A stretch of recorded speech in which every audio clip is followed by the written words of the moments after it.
Okay, great. So we're going to jump in. So first thing, I said this, but a couple more people have joined in. We are recording this webinar. We'll cut the recording at the end when we do questions, but just be aware up until then that the recording will be available both to you and to others who might miss the webinar right now.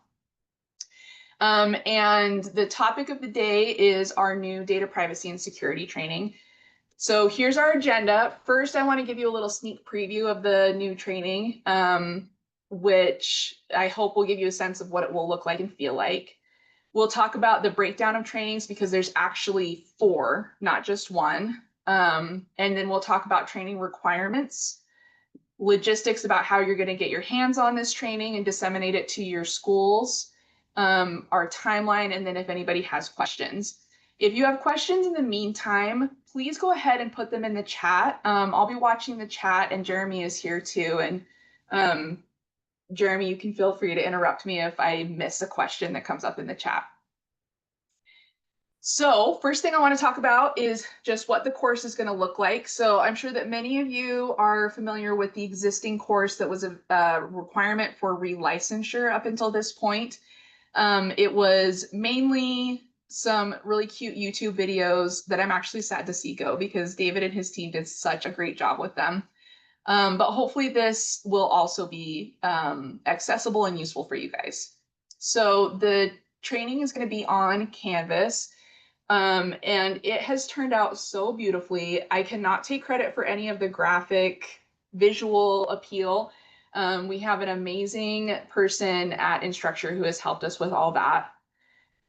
There will be a test out opportunity at the beginning of each of the trainings. So if you score a 90% or better, you can skip the training entirely and just get a course certificate out of it. So the goal here is, first of all, if you're already a privacy expert, then you don't need to take the course. And secondly, this is a course that will be annual. And so what we're hoping is that over time, people will not need to keep taking it every single year, and it will just kind of become part of their experience. If you don't pass the test, then you'll go through the module, and then you'll take the same test at the end of the module. And get your certificate that way. If you don't pass the test at the very end, then you'll have additional attempts to keep trying it. We have a data privacy adventure, which is the brainchild of everybody on our team, but maybe most importantly, John Lyman made these super cute animations. So it's going to follow a new hire as he learns all about data privacy and how it impacts schools. You can see here there's little markers that are similar to like an ed puzzle where it's going to stop the video and ask some comprehension questions along the way. If you or your staff are not into videos, we have some people on our team that were like, just give me the information. I don't need something cutesy. That's fine too. We also have an option for a slideshow that provides the same information. Less fun, but if you're not a person who's into videos, we totally get that.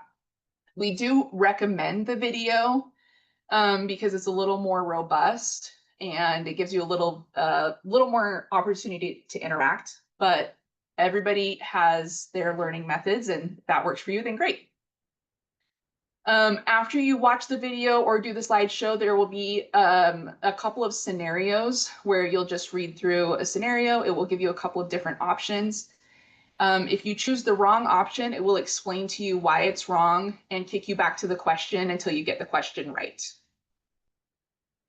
I think there are 3 scenarios for the main module and then 1 scenario for each of the supplementary modules, which I'll explain about in just a second. And then at the end, as I mentioned, you'll do a knowledge check, which is a quiz. In order to pass, you have to get a 90%, which is a pretty high number, but you do have unlimited attempts for the quiz. And you can also go back into the course to check over, what it is that you're kind of struggling with. Once you pass the quiz, you'll get a certificate that is created and distributed by Canvas. I'll say this a lot of times, but it's important to be aware. We at USBE do not track certificates. The certificate will go to the participant. So part of what you will need to do is figure out how you're going to collect these certificates from people. Also important to be aware that if you're going to download the course from Canvas Commons, which I'll also talk about later, that won't provide them a certificate. You would need to have your own. Okay, any questions so far about what the course is going to look like, feel like, whatever? I don't see anything in the chat, I don't think. Okay, I'll move forward. If you do have questions, please stick it in the chat. I'd be happy to talk about it. Okay, so here's the breakdown of trainings. We actually have 4 new trainings that will be available to you. The first one is data privacy basics. This is what I want everyone to think of as like the training. This is for anybody who handles or has access to student data. But we also have a couple supplementary trainings. One is sharing data with law enforcement, one is office staff, and one is handling employee data. The content of these is going to vary depending on which one we're looking at, obviously. So the data privacy basics is going to be about student and employee privacy rights and responsibilities. So we're going to cover FERPA and Utah's privacy laws, including the student data privacy laws and a little bit of the Government Data Privacy Act. And we'll also talk about, as part of that, data collection and sharing and app vetting as it relates to the average staff member. So this is not an in-depth look at app vetting. It's much more like, hey, staff, apps have to be vetted. And then we'll also talk about some basic security stuff. The sharing data with law enforcement one is going to be about basically what does FERPA say about sharing data with law enforcement officers, and what's the difference between an education record and a law enforcement record. The office staff one is going to be about records management, record series, retention schedules, disposition, and also how to maintain a culture of privacy in schools. And then the last one is really the Government Data Privacy Act section. So it's going to talk about the intersection between privacy, security, and records management, and then also some information about data collection notices. The timing for this first one will probably be about 25 to 35 minutes. And this really depends on a lot of things. It depends on whether you're watching the videos or doing the slideshow, how many times you need to retake the test, all that kind of stuff. But this is a ballpark. The other 3 are probably about 15 to 20 minutes if you're kind of taking your time. These will have shorter videos and slideshows to go along with them. And then here's the intended audience. This is the big one. So this is for anyone with access to student data. So this is probably going to be almost all of your staff. It might not be relevant to people who say you have like an HR team in the district. If they don't have access to student data, then they probably don't need to worry about this. This second one is built for administrators, SROs, and LEOs. Everybody will have access to it, but this is who it's really built for. Office staff is going to be built for your secretaries, registrars, admin assistants, anyone working in an office setting primarily. And then this last one will be for anyone who handles employee data. So this one is maybe not going to be relevant to your average classroom teacher, but it will be relevant to that HR person who didn't need to take this one over here. You can require or assign trainings based on need. So you don't have to give everything to everyone. You can choose based on your school's needs what you feel is the right fit. A classroom teacher probably only needs access to this one training, the data privacy basics. And so their total time spent on training is probably going to be around 30 minutes. But if you have a vice principal, that person probably needs to know about sharing data with law enforcement and also understanding how to handle employee data. So that person might be looking at more like 60 minutes total. An administrative assistant probably doesn't need the sharing data with law enforcement, but they probably do need the office staff one. So they'd be looking at 60 minutes total for that as well. And again, you can choose how you feel like you want to get this to your staff. All trainings are available to anyone. You guys can decide what you feel like is the best fit for your schools. All right, we're going to do a little discussion question because I need to take a drink of water because I'm talking really fast. So in the chat, which trainings, we've got A, B, C, D, which trainings would you assign to a paraeducator? So just stick in the chat, which A, B, C, D, or multiples would you feel like a paraeducator might need?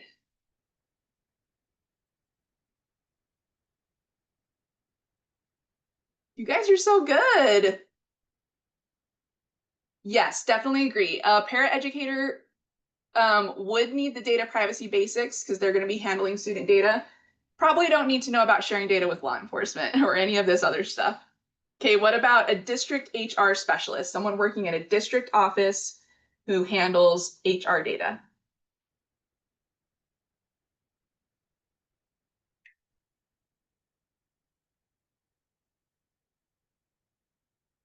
Yeah, love that I'm seeing kind of a range on here, and it probably honestly depends most on your district or charter and their needs. Somebody who's in a large district and like literally all they do is handle employee data, they might only need handling employee data, but they might need some of this other stuff too. So I think that's a great example of you can decide what's a good fit for you. Okay, and how about a school financial secretary, somebody who works at the school level, handling finances, reimbursements, that kind of thing? What would you say they would need?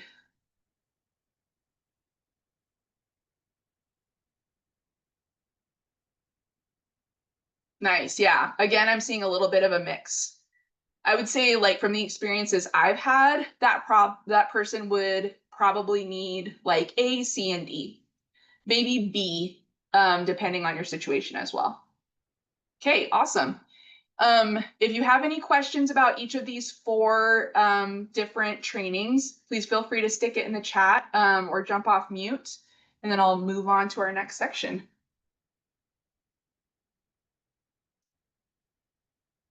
Okay, perfect. Hey, and Nicole, just real quick, Yeah. just some clarification. I don't want to confuse the conversation that I'm having with Katie here, but we needed to get our training into Vector by a certain date, even though it wasn't ready. Mhm. And so the one that everybody's going to take, she sent me a placeholder link for, and I just need to know, is that placeholder link A, or is it all of these? And then they select which one they need to do. Yeah, good question. So I believe that the link that Katie sent you was for Canvas catalog, which I will show you guys in just a minute. It will have all of these on there. And you guys can decide how to like require that of different groups of people. I don't know if that answers your question, but they'll all be available on there is Yeah. the short So, answer. so we'll just need to figure out how to tell them which ones of the four they need to take. Mm-hmm. Okay. And we can help with that too if that's something that you guys need some support with for sure. Okay. Any other questions? Awesome. Okay, so this next part we're going to talk about is training requirements. And this part can get a little bit confusing because training requirements for schools come from a variety of places.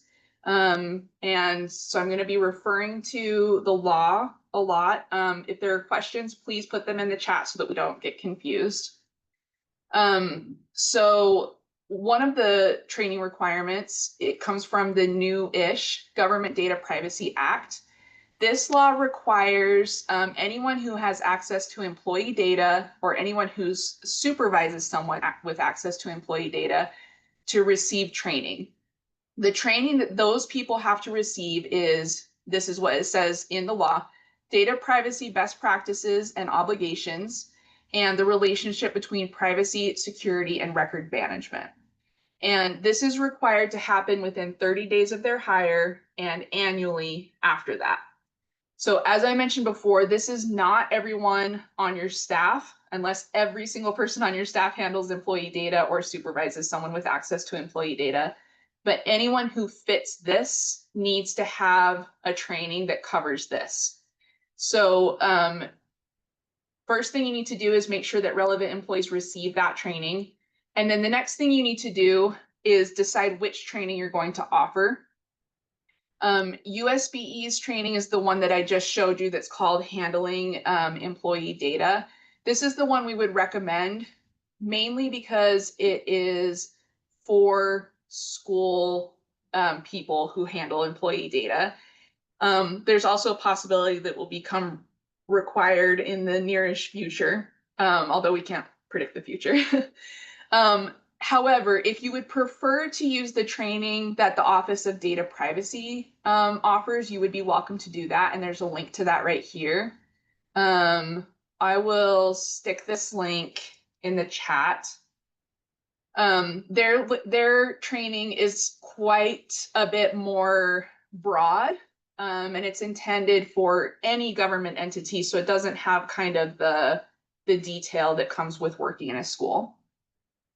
And then the law says that you have to maintain a list of those participants and put that in your privacy program report that's due at the end of the year on December 31st. So you'll need to decide how your LEA is going to maintain that list of participants. So this is the first training obligation for anyone with access to employee data. Questions about this one? Okay, awesome.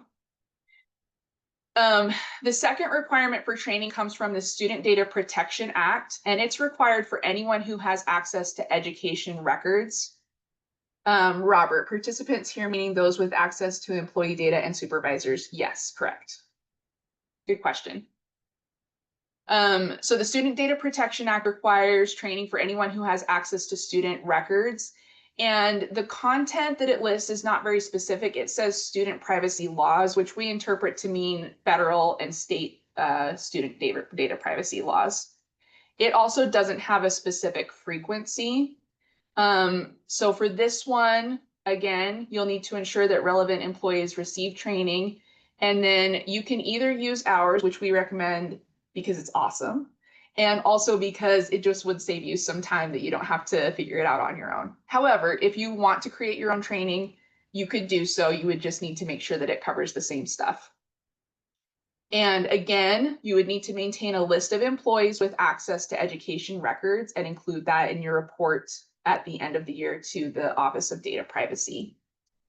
There's a very similar requirement in board rule that says anyone who has access to education records needs to be trained on the confidentiality of student data. This training is required annually. So we tend to roll this training and the prior one into one and just say that it's required annually. So your checklist is going to be the same. Make sure that your employees get training, make sure or choose a training, whether it's going to be ours or one you create, and then make sure you have a list that you report at the end of the year. And then finally, this is maybe the most important because this is the closest to you. The majority of you have local policies around training that are included in your LEA's data governance plan, which I'm very familiar with after having read all of them a couple of months ago. Your local policies are going to vary, but the vast majority of you have said that anyone who has access to education records as defined by FERPA need to receive a training.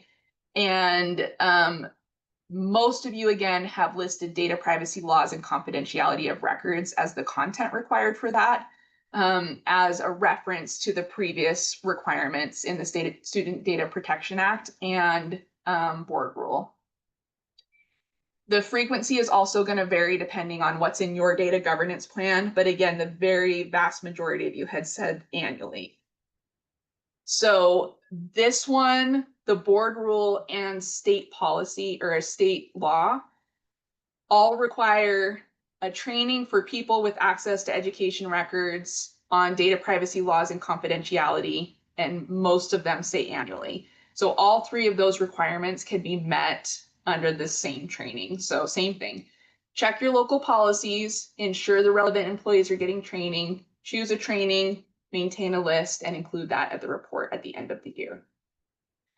So although there are 3 separate requirements that all have to do with student data, all 3 of those requirements could be met by the Data Privacy Basics course.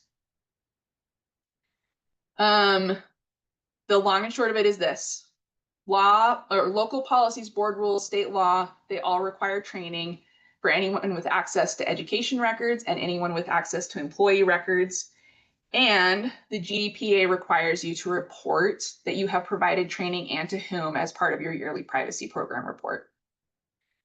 The trainings provided here meet those requirements. We're still waiting on approval from the Office of Data Privacy for the GDPA part, but we don't have any reason to suspect that it won't pass. And if it doesn't, then we will fix it so that it does pass.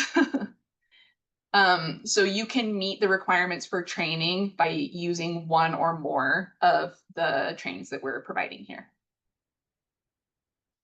Okay, so answer in the chat. The question is, how well do you know the requirements for training under your district or charter's data governance plan?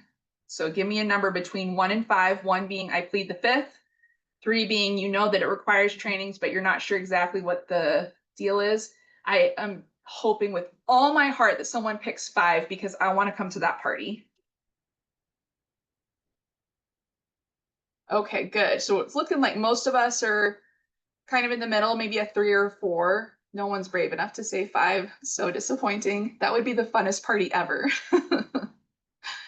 Okay, awesome. That's kind of what I suspected most of you would say, is that you need to look it up, which is just great. That's why we have that. If you have any questions about requirements, now would be the time to ask. Feel free to stick it in the chat if you have any questions, or if you want to come off mute, you would be welcome to do that too.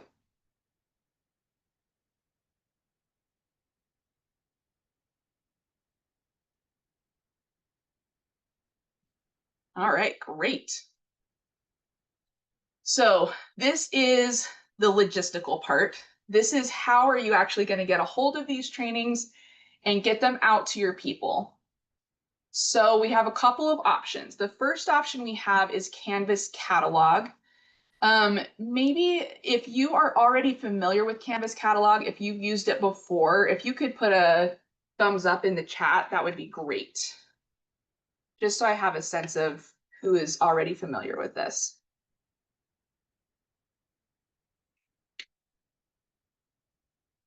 Oh, good. Okay, it looks like a couple of us are. That's great. That's really good to hear. If you're not familiar with this, Canvas Catalog functions a lot like Midas. It has a lot of courses that are available on there. You can see, because ours isn't on there quite yet, you can see a screenshot of what it already looks like. And people can go straight into Canvas Catalog, sign up for a course, take the course, and then get a certificate that proves that they passed the course. This is probably the most hands-off method in terms of how people are going to get to the course. The only tricky thing about this is that we are not going to be able to look up a list of everybody in Davis School District that completed this training. So you would need to find some way to collect certificates. In a really small district or charter school, that might be as easy as send the certificate to your principal. In a bigger school, it might be something more like, send the certificate to this Google form, upload it to this website, something like that. So that's something to be really aware of. When the link is live, it will be located here. And Katie just stuck that in the chat. Thank you so much for doing that, Katie. And all 4 of those trainings will be located under this kind of subheading of data privacy. So that's where people could go to see any 4 of those trainings. The second option is Canvas Commons. Canvas Commons is more like a place where a course could get shared out to your individual instance of Canvas. So if you do your training on Canvas already, You could download this course, put it into your own Canvas instance, and this would allow you to make modifications if you want to add something specific to your LEA, or if you want to change something, whatever, you could do so in there. The only trick with Canvas Commons is that this would not provide a certificate. And we also would not have any way to track it. This would be entirely on you. So this might be an easier way for you to track participation on your own Canvas instance, but that's not something that we would be able to support with. And just like the previous one, this is not yet live, but when it goes live, you'll be able to search in Canvas Commons data privacy and security, and it will pop up there. The third option is if you use a third party. I know many of you use like Vector as an example. If this is the case, then we would recommend that you link to the training and then ask participants to upload their certificate to that Vector instance.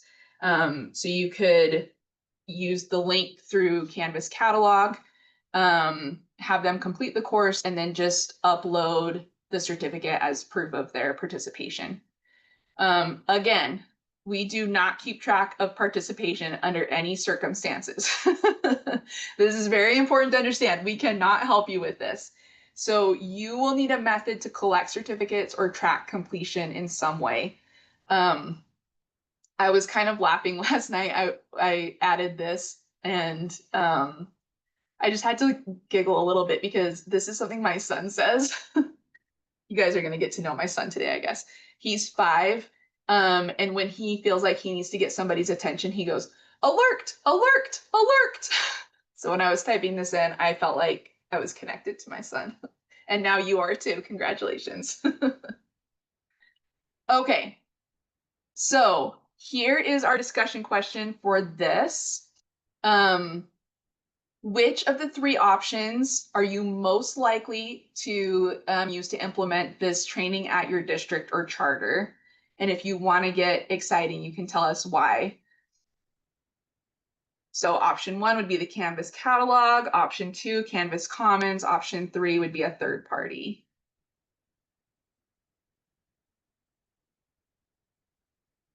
Cool. Love that there's a range. Seems like a lot of you guys use Vector, so that would be a good way to go. Oh yeah, love the idea of merging it with your existing trainings. Just roll it all in. Cool, an internal Canvas assignment to collect the certificates. That's a great idea, Trisha. Cool. Awesome. Glad to see that there's kind of a range of what you think might work best for you.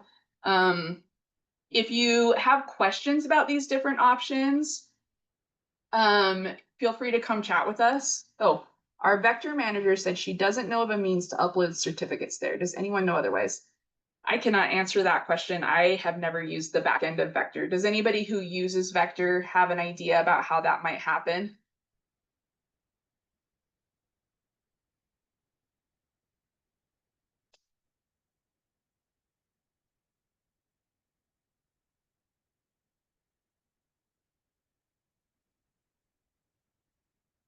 So Christian, that might be something that we can do a little bit of research about and could kind of get out to people.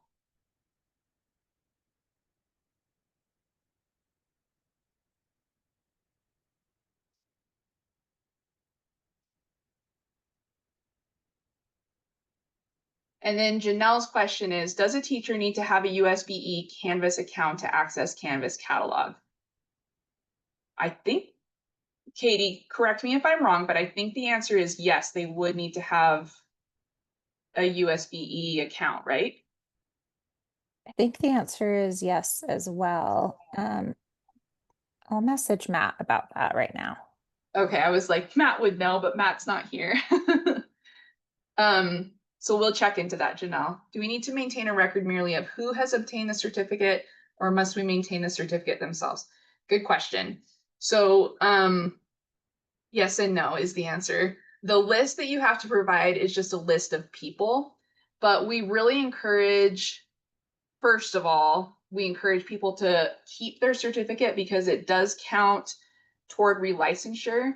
There's no longer a requirement to take this course for relicensure, but the credits do count toward relicensure. So we recommend that participants keep the certificate in case they get audited for relicensure. We recommend that you collect the certificate just because that's proof that they actually completed it. Oh, Katie, go ahead. I hope you're going to correct me if I'm wrong. Thanks. So I agree with what you said in terms of tracking points for relicensure. But if you import the course into your own instance, I am 99% sure that it will not give you a certificate. The functionality of allowing someone to download their certificate exists only in Canvas catalog. So, and the way they do that, like it doesn't email it to them, for example, they have to go into Canvas catalog, sign in, and then download their certificate. And there are instructions for that in the course, but that functionality does not exist if you import the course into your own instance. There are ways to create that functionality, but you'd have to do that on your own. All that is to say, under the law, the requirement is just that they complete the course. That's the most important thing. The certificate is one way to track that, but it's not the only way.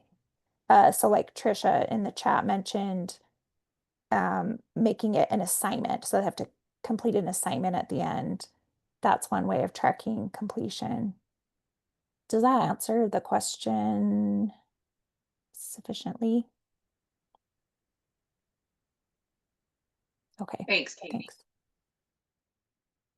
I'm new to the nuances of certifications on Canvas, so I'm really grateful that there are people who are more expert than me. Trisha also put a great comment in the chat. She said, catalog acts as a registration method only. It then sends the user to a Canvas course, which is typically behind a login. So that's helpful to be aware of as well. Katie, did you put your hand back up or is it just still up? It's leftover, sorry. Just wanted to make sure I wasn't, shorting you.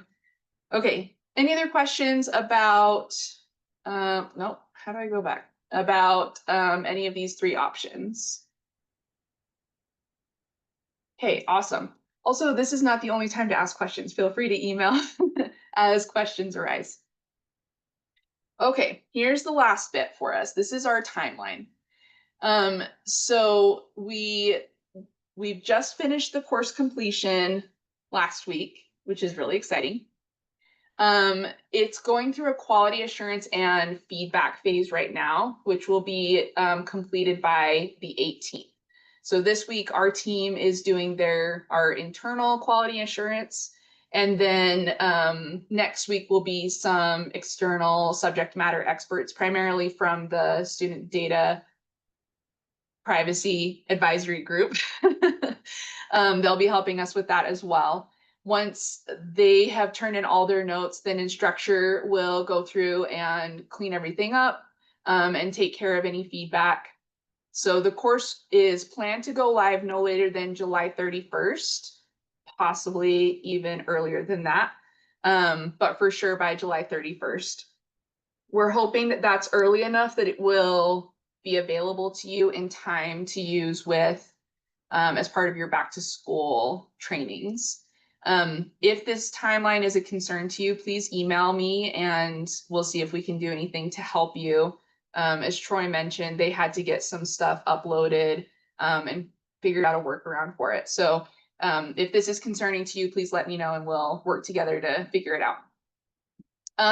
Information will be coming out through our newsletter. So if you're not signed up for our newsletter, please do so. I'm gonna put the link right here in the chat. Maybe. So that's the link to sign up for our newsletter. That's where the information will be coming out, and all the links and everything that you'll need. We'll also publish it to our listserv, and I'll put that in the chat as well. Probably should have labeled that last one. So this is where you can look for it. If you do have specific things, you should email me, and I'll put that in the chat as well.